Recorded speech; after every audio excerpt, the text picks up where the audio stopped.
But while Carthage was down, it was by no means out. And surprisingly enough, from this debacle, Carthage was going to get a new hope. Now, as a side note, I want everybody to be aware that there is a video component available on YouTube for the podcast, the link for which is going to be available in the description of the podcast below. For those of you out there who are enjoying what you listen to, by all means, give me a like or a subscribe. Spread word about the podcast. If you're coming at me from iTunes, rate and review, please. And for those of you out there who feel especially inspired and have that little extra bout of energy, by all means, send me some feedback. I will be available at flashpointhistory, that's all one word, flashpointhistory@gmail.com. Either way, enjoy the show. Now, I've heard it said someplace, and I'm not exactly sure where I got this from, but I've heard it said that if you read enough Shakespeare, you're going to find a line somewhere that applies to just about anything in history or anything in your life. And sometimes that association can be direct, sometimes it can be metaphysical, sometimes you just have to be kind of in the right mood in order for it to apply. So I thought about what I'm going to start this podcast with, and one of my favorite lines from Julius Caesar I think applies really well. And it's not the "Friends, Romans, countrymen, lend me your ears." No, that's kind of overplayed. It comes from scene 2 of the first act, and it's a conversation between Cassius and Brute, and it goes something like this. "Why, man, he doth bestride the narrow world like a colossus, and we petty men walk under his huge legs and peep about to find ourselves dishonorable graves. Men at some time are masters of their fates. The fault, dear Brutus, is not in our stars, but in ourselves, that we are underlings." I don't know about you guys, but if that's not a motivational pep talk that's going to get you at least started on the path to eventually running into the Senate chamber with a knife and assassinating Julius Caesar, I don't know what's going to get you started. But that's not the part of the quote that I actually want to emphasize. The part that I really like is the part that has to do with the fact that people at some times are masters of their fate. And if you think about it, there's going to come a time when you are going to make a clear and level-headed decision that will forever change your life.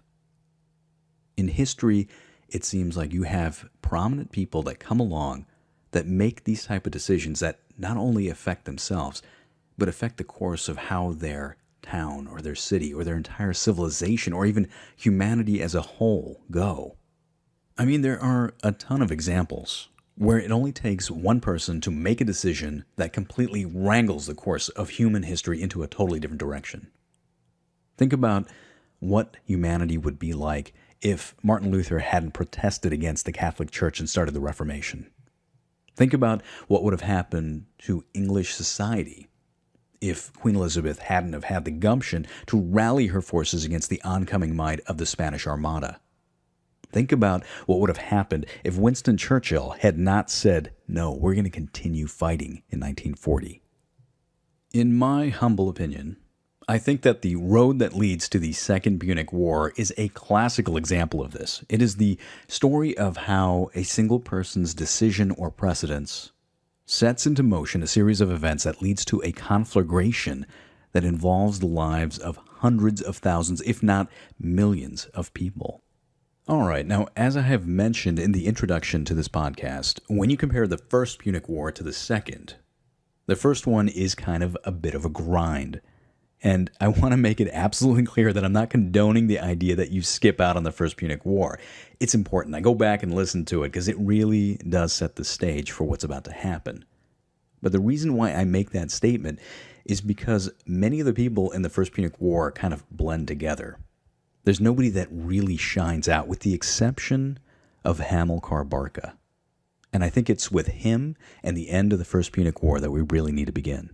So with that said, imagine a situation where Rome and Carthage are in a state of perpetual animosity. For 23 years, these guys have their proverbial hands on the other one's throat, trying to squeeze the life out of the other one, but they can't quite seem to do it because both of them are superpowers. They're massive contenders for the Mediterranean Sea. But Rome and Carthage also have a divergence of philosophy. They have different mottos. For Rome, It's all about warfare. It's all about going out and conquering and claiming land for your home state. It is the duty of the citizen to also be a soldier.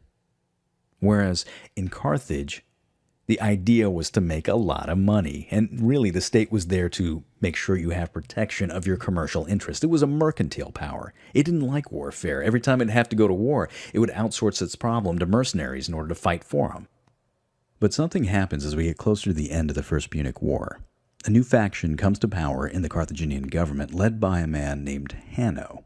Hanno the Great, as he's going to be remembered in history, but like with anybody, this guy's got his strengths and he's got his weaknesses. His greatest strength, where he gets the gold star, is that he knows how to politically maneuver like no one else. In fact, he's really kind of slimy. He knows how to shed the blame for any problem to somebody else. His greatest weakness is that he's not much of a military guy. In fact, his entire political platform is based on the idea of peace. He realizes that this war is really affecting his 401k, so he wants to kind of get out. And he does all these kind of quirky things, like try to dismantle the Carthaginian navy.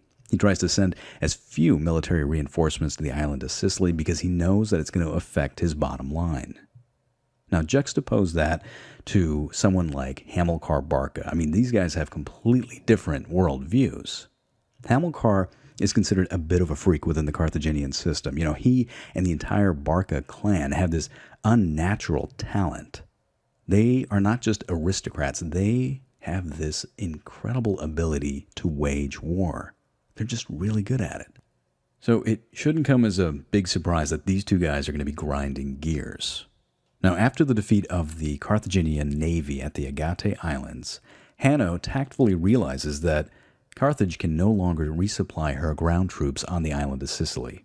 So he makes a move that's consistent with his political agenda and vows to have peace with Rome. But he does this kind of underhanded thing, and he makes Hamilcar actually go through with the negotiations itself.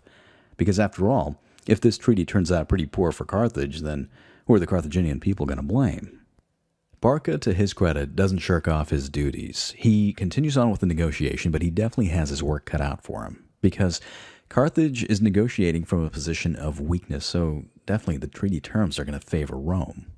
Sicily becomes a Roman province. Neither side is able to declare war on the other side's allies. Roman prisoners are to be released with any type of ransom, and Carthage has to pay this humiliating, huge indemnity to Rome in a matter of 20 years, which Rome later says, you know what, we're going to make you pay it off in 10.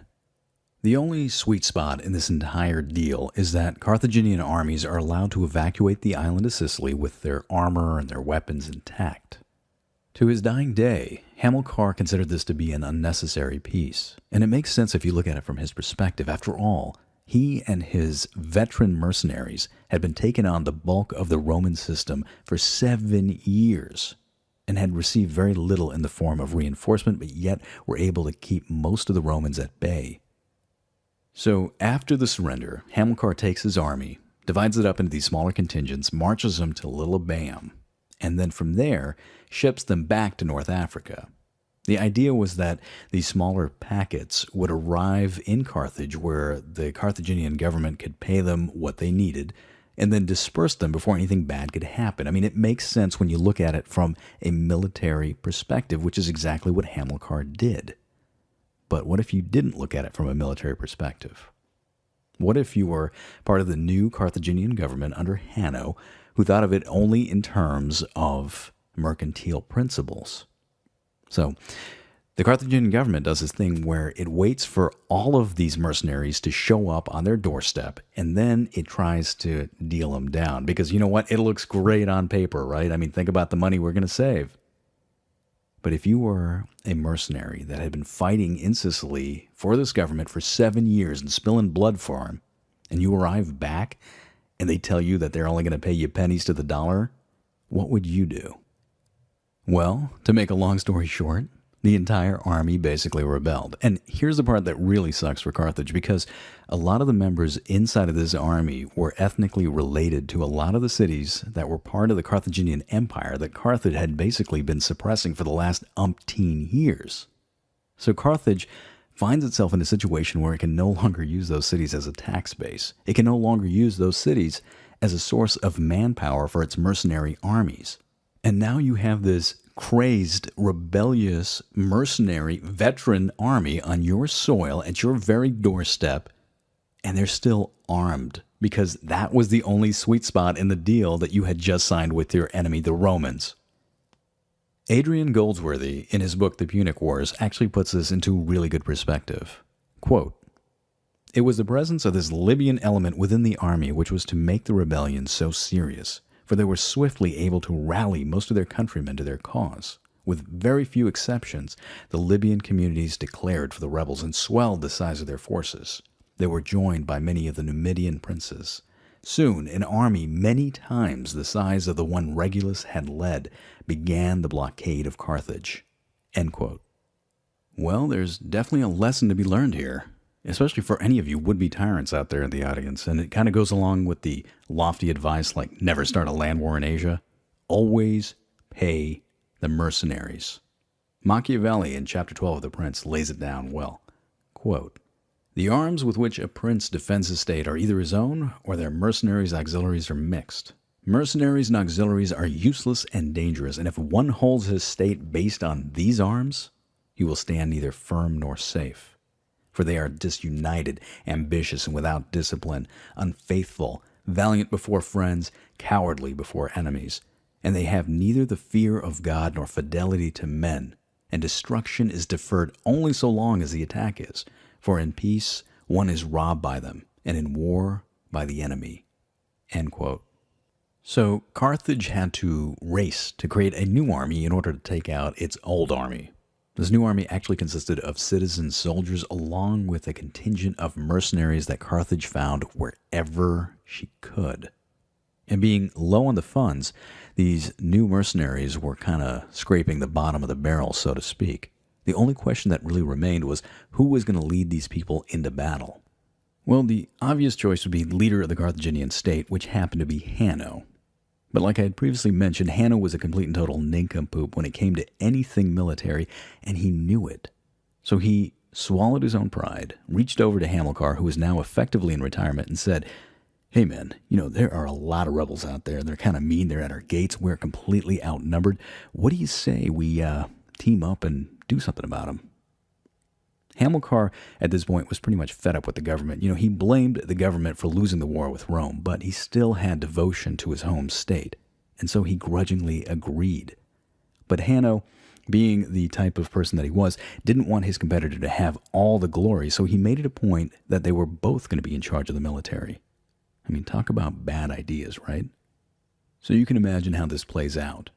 Hanno takes the army to the north to alleviate a rebel siege on Carthage's sister city of Utica. When he gets there, he directly attacks the army, drives off the rebels, and then calls it a day. He retires back to the city, but the rebels regroup, counterattack, and then end up driving Hanno's army from the field of battle. And in fact, this is such a humiliating defeat that Hanno's army calls for his own resignation. Hanno has to do this, but maybe this is a good thing because finally you got Hamilcar Barca by himself in charge of an army. Now keep in mind that this army that he gets is pretty darn puny. It's about 10,000 infantry, about 70 elephants, a handful of cavalry, and that's about it.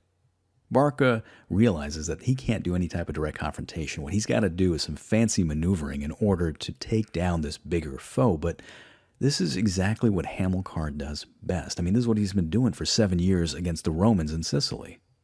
He uses the element of surprise to its finest extent. And I'll give you a good example. 239 at the Battle of Bagratus River. Hamilcar and the Carthaginians arrive at this river, and the rebels are on the other side. The rebels are, of course, expecting Hamilcar to cross at the only available crossing point, attack him directly, and they're waiting for him. But Hamilcar does some reconnaissance. He realizes that at a certain point of the day, the wind actually pushes the water and exposes this sandbank, which acts as a perfect crossing point. And so he uses this. He arrives at the rebel flank. They have no idea how he got there, and he effectively just wipes them from the field of battle. And it's this kind of tactic that he uses again and again. He goes after the weak points. He takes out the supply lines. He whittles them down. There is actually a very striking account by Polybius, which also talks about the savagery of the man.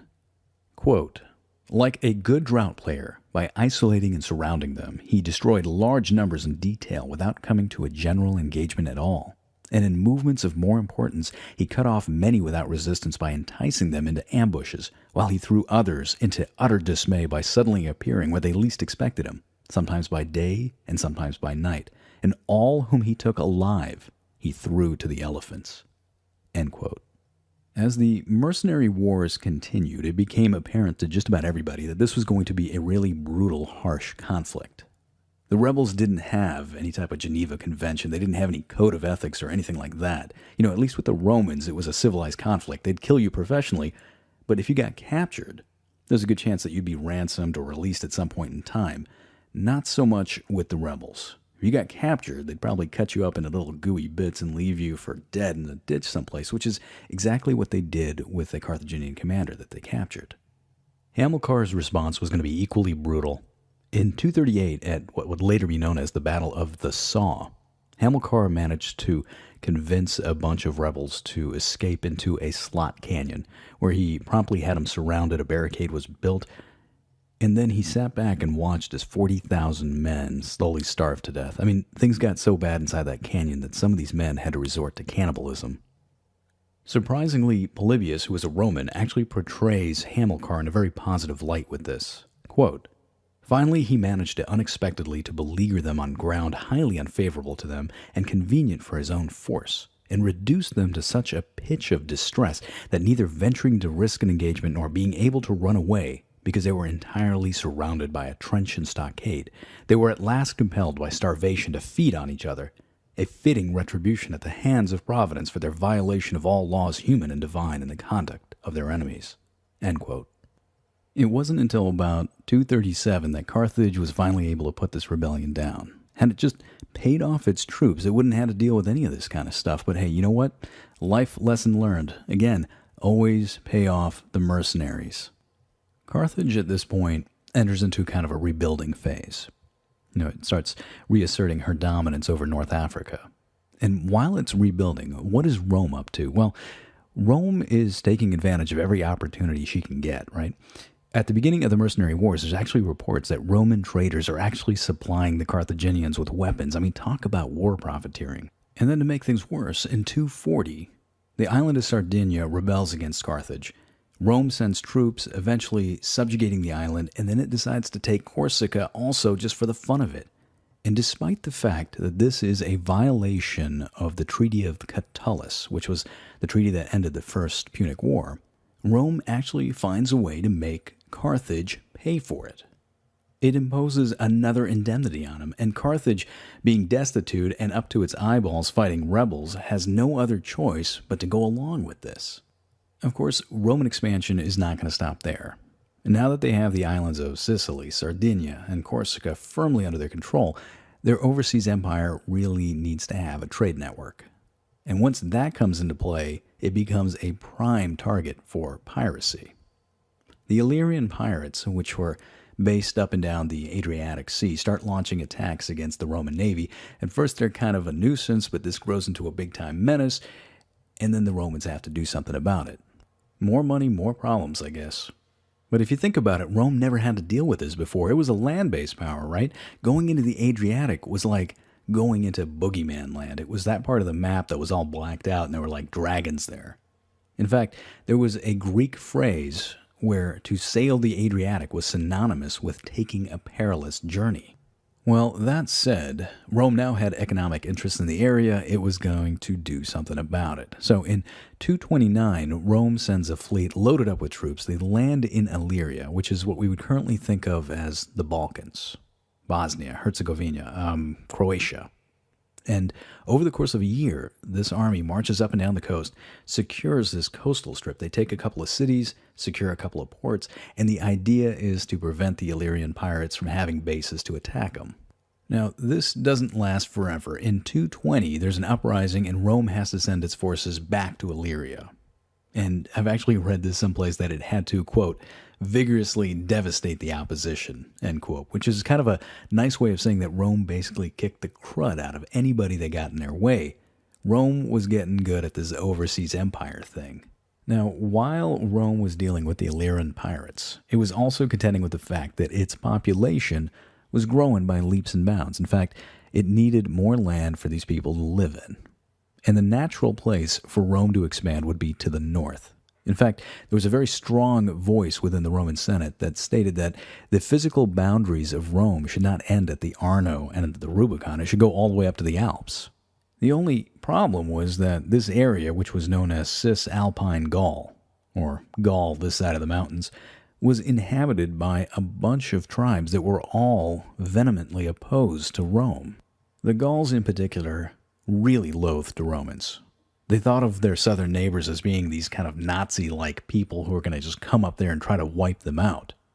Polybius actually comments on this, quote, "For many of the Gauls, and especially the Boii, whose lands were conterminous with the Roman territory, entered upon that war from the conviction that the object of Rome and her wars with them was no longer supremacy and empire over them, but their total expulsion and destruction."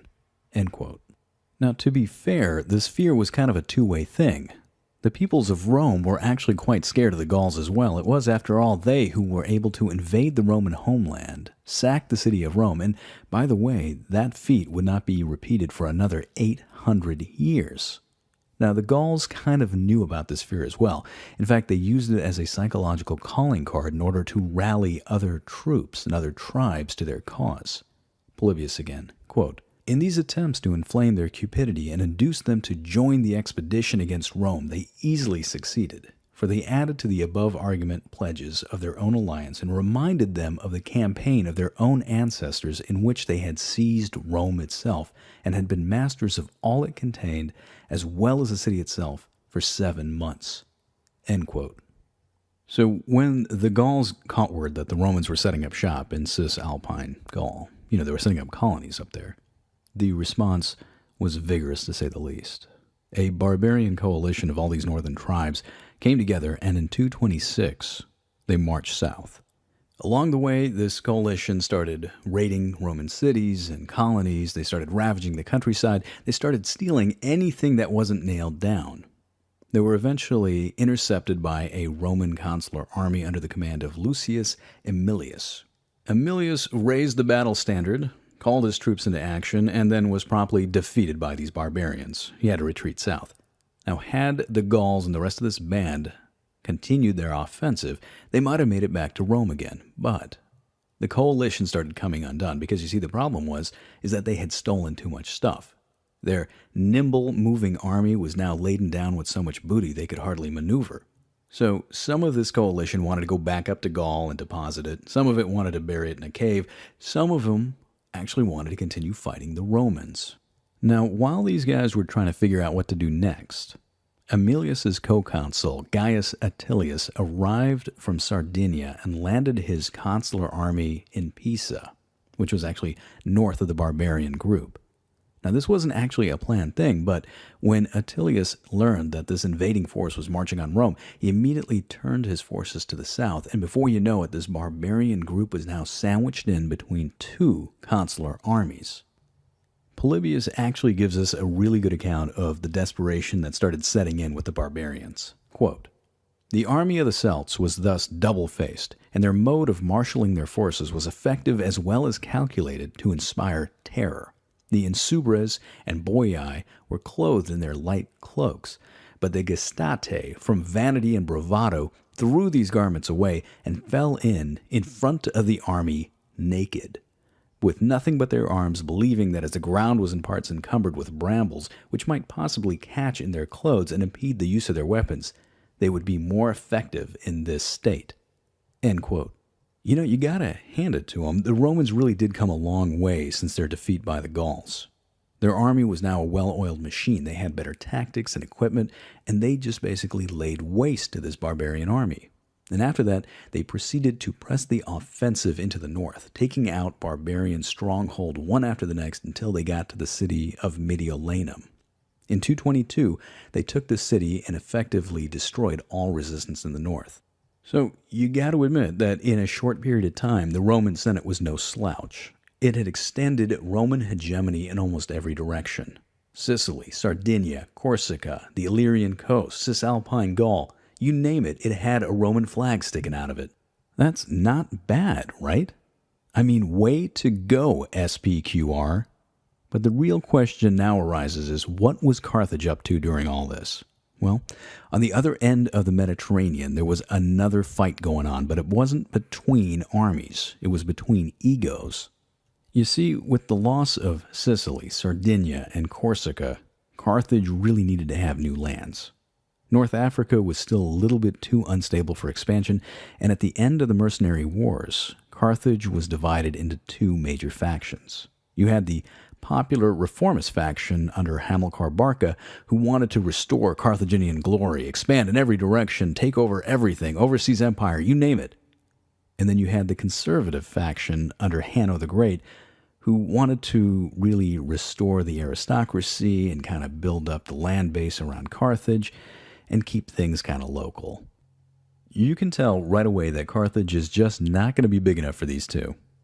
And Hanno feels quite threatened by Hamilcar. Hamilcar, after all, is a war hero. He's a decorated man. You know, he's got money, he's got prestige, he's got his own political faction.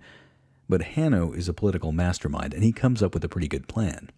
He calls Hamilcar into his boardroom and says, "Hey man, listen, you and I don't always see eye to eye, but I got a solution that may just work for you, because you know, Carthage is good and all, but it's kind of musty here. Wouldn't you want to check out some new areas, some new land?" At which point he pulls out the brochure for Spain. Why would you want to spend your time in dusty old Carthage when you could see sunny Spain, you know? And he kind of throws it in his lap. Think about it for a second. There's new lands for you to conquer, there's silver mines for you to exploit, and there's all the barbarians that you can possibly want to fight, breakfast, lunch, and dinner. Now, folks, I don't want to really say anything bad about Hamilcar. I really like the guy, but I find his lack of political insight to be something very distressing, and it's something that he and his son are both going to have, to both their detriment. I mean, it's going to be something that plagues the Barca clan pretty much to the end of the Punic Wars. Just kind of keep that in mind. All right, going back to Hanno and his political maneuvering. This is a masterstroke of political cunning from Hanno, because if he gets Hamilcar out of the city, not only does he get rid of his biggest contender, but he also gets rid of Hamilcar's political faction, which allows Hanno to expand his own agenda. And if Hamilcar goes, he's going to be taking a contingent of Libyan warriors who otherwise might actually pose a threat to Carthage. It's a triple win for him. Hamilcar, on the other hand, sees this as an opportunity to expand Carthaginian influence and perhaps maybe create an empire for himself in the Iberian Peninsula. And so with that, in 237, Hamilcar sets sail for the Iberian Peninsula with his son-in-law Hasdrubal and his son, Hannibal. I want you folks to imagine this scene.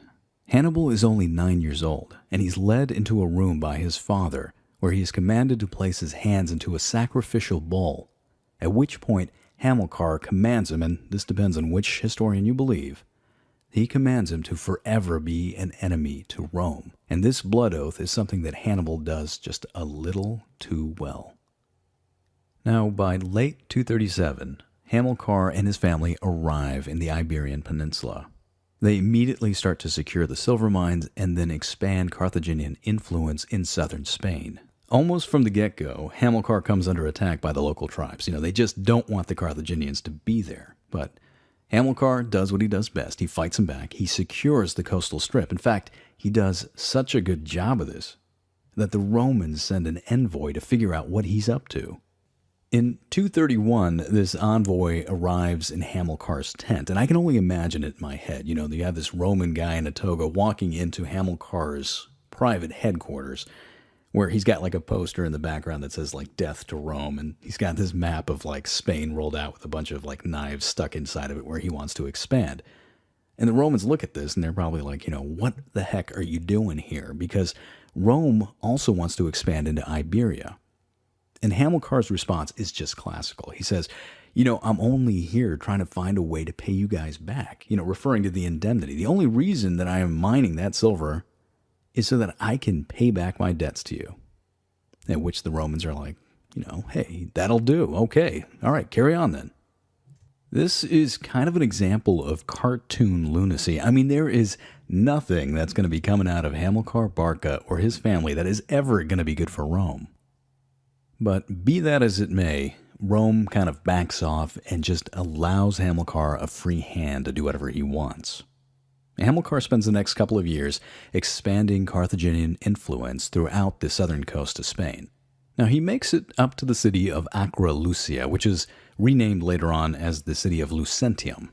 It's the modern-day city of Alicante, for those of you who are curious. But this is about as far as Hamilcar was going to get. In the year 229, Hamilcar and his forces come under attack by a Celt-Iberian tribe known as the Oratani.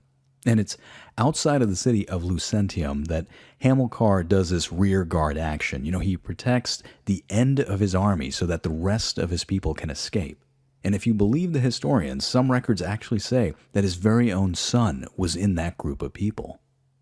Now, in this action, Hamilcar is caught in the midst of battle, and he is killed. It's kind of sad to think about the death of a legend like Hamilcar. But at the same time, his death was pretty glorious. He died in the midst of battle, doing what he did best, saving the life of his army, and if you believe the sources, the life of his own son. Of all people, Polybius, again a Roman historian, actually commemorates the man.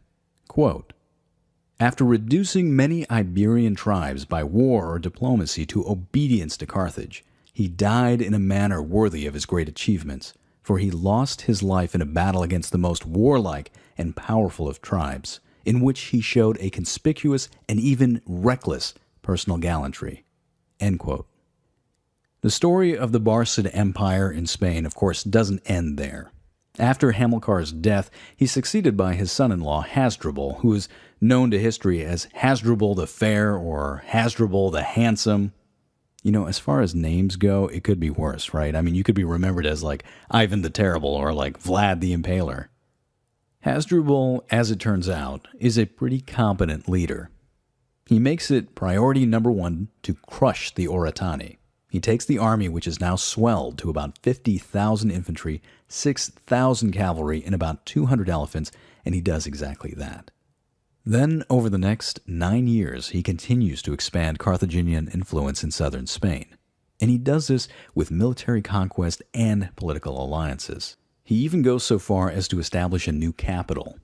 In the year 227, he establishes the city of Carthago Nova, which is the modern-day city of Cartagena. The man had empire on his mind. His most enduring contribution, however, was the establishment of the Treaty of Ebro. You have to be aware that at this point, Rome and Carthage were really beginning to rub elbows in Spain. And so Hasdrubal masterfully wanted to set up a demarcation line between the two empires. According to the treaty, everything south of the Ebro River was under Carthaginian dominance. Everything north was going to be under Roman jurisdiction. Now, despite all of his advances, Hasdrubal was never going to see the fruition of all of his efforts. His time in office was going to be limited. In the year 221, he's assassinated. And it is at this point that we have the ascension of the son of Hamilcar. At the age of 26, Hannibal Barca comes to power. Brian Caven, the writer of the Punic Wars, saw this for what it really is. Quote, "The army of Spain passed from the control of a mature statesman who valued the rewards and the arts of peace into that of an impetuous young man in whom the principal motivating force was a burning desire for military glory. With Hannibal's ascension, the possibility of war between Carthage and Rome hardened into virtual certainty." End quote. Hannibal was a man that had motivation, he had an army, he had a blood oath. All he needed now was a reason to go to war with his nemesis. And it wasn't long before he got that chance. The city of Saguntum, which was an ally of Rome, was located south of the river Ebro. This was a city that the local inhabitants made it a point to constantly conduct raids into Carthaginian-held territory. Something had to be done about it. But the problem was that to declare war on Saguntum meant to declare war on the Romans. However, according to the Treaty of Ebro, which Rome did in fact sign, everything south of that river was under Carthaginian